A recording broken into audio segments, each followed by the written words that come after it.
Hi po. Dumating na kasi yung aking orders. 3 to. Pero yung 2 lang ang bubuksan ko.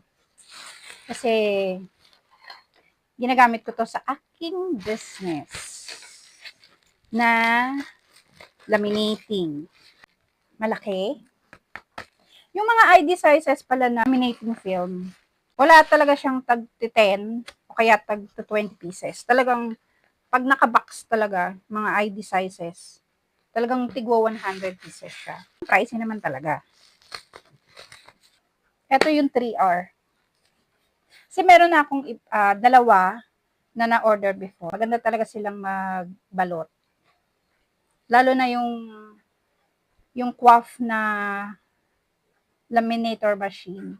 Sa kanila ko din in-order yon. Hindi talaga nila tinipid yung packaging materials, lalo na yung clean wrap na kulay itim, mang ikot, tsaka yung bubble wrap, ganun din. So, talagang safe na safe. Ito yung 2 kong naunang na-order. Ito yung maliit eh. Ang price yata nito is nasa 100 plus. Basta hindi sila nagkakalayo ng mga pricing. Ito yung isa. Konti lang ang difference nila. At saka nitong pinakamaliit. Matangkad siya, tsaka mas malapad to ng konti. Matangkad siya.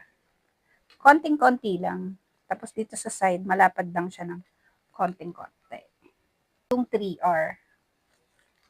Ito na yung sumunod. Malaki talaga siya. Yung unti-unti ko kasi medyo pricey talaga ang laminating film. Lalo na yung QUAF. Basta ang tatak niya QUAF. Quality naman kasi kaya gusto ko si QUAF. So, ito yung 2 in-order ko. Gusto ko sa kanila, mabilis sa kanila magpa-ship. Yan.